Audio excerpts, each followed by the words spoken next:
네, 전 남편과 의붓아들 살해 혐의로 구속된 고유정의 모습인데요. 고유정은 얼굴을 모두 머리카락으로 가려서 볼 수가 없습니다. 네, 고유정은 신상 공개 결정이 됐지만 이렇게 재판 받을 때마다 이른바 커튼머리로 얼굴 노출을 막았는데 이런 이유 때문에 경찰이 일명 머그샷 공개를 추진하고 있습니다. 의성 교수님, 그러면 이제 머그샷을 우리가 찍고 지금까지는 국내에서는 볼 수가 없었잖아요. 볼 수 있게 되는 건가요? 글쎄요, 지금 이제 경찰이 지난번에 이제 고유정 사건 때문에 그 전혀 예상하지 못했던 그런 상황에 접하기 때문에 이제 새로 이제 제도를 개선해 보려고 아마 노력을 하고 있는 것 같습니다.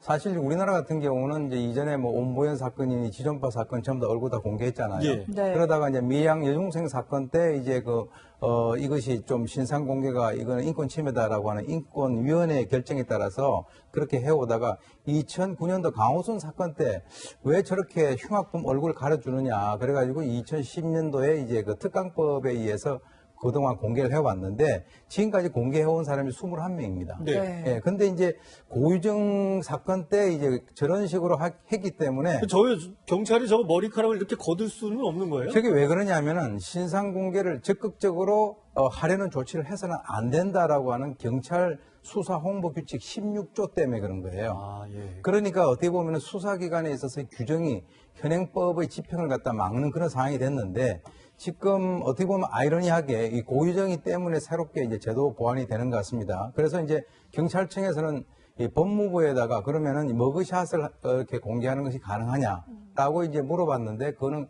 가능하다. 단 조건을 붙였어요. 피의자가 거기에 대해서 동의를 하는 한. 동의를 하는 피의자가 있겠습니까? 거의 없겠죠. 그래서 이제 또 행안부 쪽에다가 이제 다시 질의를 합니다.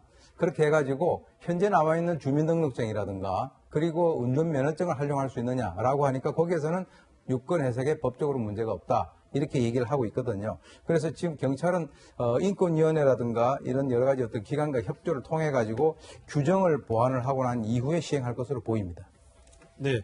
그렇다면 저는 좀 궁금한 게 머그샷이라는 표현이 아니라 주민등록상에 있는 사진이나 운전면허증에 있는 사진은 공개가 가능성이 높아진 거라고 봐야 되는 거예요?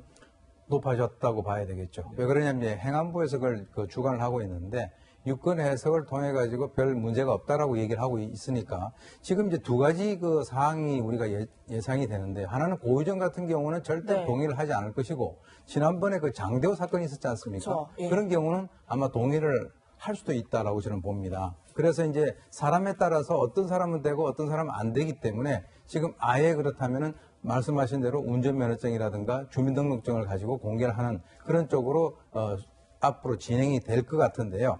제가 볼 때는 뭐 이미 1997년도에 우리가 신청원 사건이라고 있었습니다. 네. 그때는 한 2년 6개월 정도 도주를 하는 그 과정에서는 그때 당시에 우리나라에서 처음으로 머그샷이 한번 공개가 된 적은 있는데 그렇죠. 네. 그때는 신상 공개가 뭐 인권 침해라고 하는 이런 얘기 전혀 없었기 때문에 가능했다는 거죠. 네. 알겠습니다. 네, 사실 머그샷 하면요, 이 미국의 범죄자들의 그런 사진 아마 많이들 보셨을 텐데요. 이 미국의 경우에는 강력 범죄자뿐 아니라 가벼운 범죄를 저지른 사람들도 이 머그샷을 공개하는 게 원칙이고요. 굉장히 유명한 사람들도 공개를 하고 있잖아요. 그렇죠. 뭐 유명인이다 아니다는 머그샷 공개의 어떤 기준이 될 수는 없는 것 같고 흉악범죄냐 아니면 가벼운 범죄자들까지도 얼굴을 공개하는 게 맞느냐 이 기준일 것 같은데 미국 같은 경우에는 말씀하신 대로 살인 같은 흉악범죄 머그샷 기본 당연히 공개를 하고요.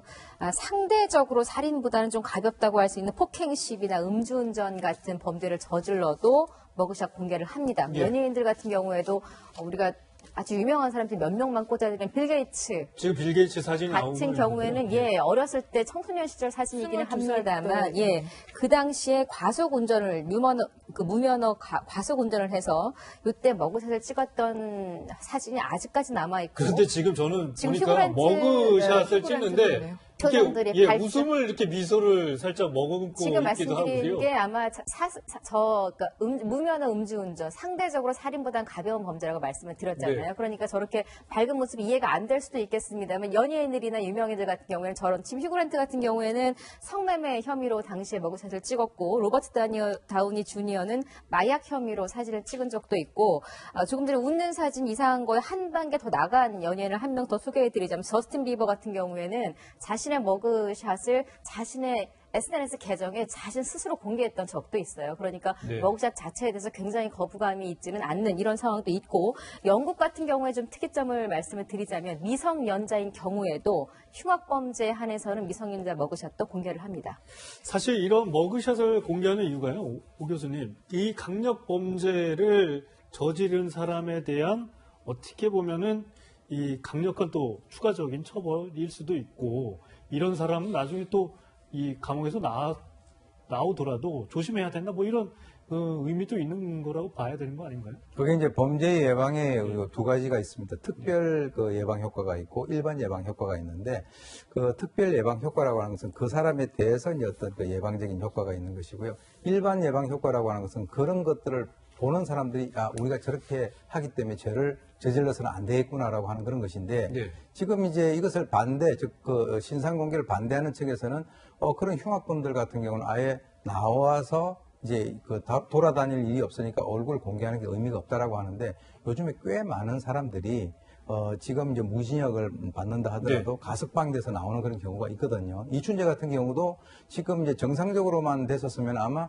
금년이나 내년쯤 가석방으로 나올 수 그렇죠. 있는 그런 가능성도 있었다는 거죠. 사실 이춘재 이 화성 연쇄살인 사건의 이 유력한 피해자로 지금 되고 있는데 이춘재 사진은 최근 공개된 게 정식으로 없었어요. 정식으로 공개된 게 없습니다. 지금 이제 두 장이 공개가 됐는데요. 하나는 이제 고등학교 졸업 앨범에서 나온 것이고 그것도 그 언론사에서 취재해가지고 취재 과정에서 나온 거예요. 예. 또 하나는 지금 이제 교도소에 있는 그 사진이 그대로 지금 나왔는데 화면에 나오는 네, 게 저 최근, 사진입니다. 그런데 이제 문제는 지금 뭐 명예훼손으로 만약에 이춘재가 그럴 가능성은 좀 낮아 보이는데 만약에 명예훼손으로 문제를 삼으면은 현행법상에서는 저렇게 공개를 하는 것이 피의사실 공포라든가 또 명예훼손이라든가 여기에 해당이 될 수 있다라고 하는 그런 측면에서 네.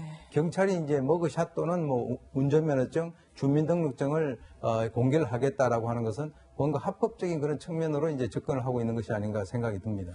그런데 저렇게 흉악범죄자 같은 경우엔 좀 공개를 해서 국민들이 알 수 있게끔 해야 될 것 같다는 생각도 좀 드는데 이춘재가 얼마 전 이 초등생 살인을 한 이유에 대해서 얘기를 하면서 큰 논란이 있었죠. 예, 경찰이 그동안 이춘재 살인 사건의 범행 경위나 동기를 공개적으로 밝힌 적이 없었는데 이번에 두 사건, 8차 사건 하고 이번 초등학생 실종 사건 두 사건에 대한 이춘재가 진술한 내용을 밝혔는데 초등생을 살인한 이유에 대해서는 자신 스스로 살기가 싫어서 극단적 선택을 하려고 줄넘기를 가지고 산에 올라갔다가 초등학생이 지나가길래 몇 마디를 대화하다가 이렇게 범행을 저질렀다라고 했어요. 근데 사실 이 얘기는 어디까지나 이춘재의 그 진술일 뿐이고 당시 초등학생 실종 사건 때 조사한 내용을 보면 그 실종된 아이의 부모가 원래 평소에 이 실종된 아이가 줄넘기를 가방에 넣고 다녔다라고 했거든요. 그렇게 해서 사실은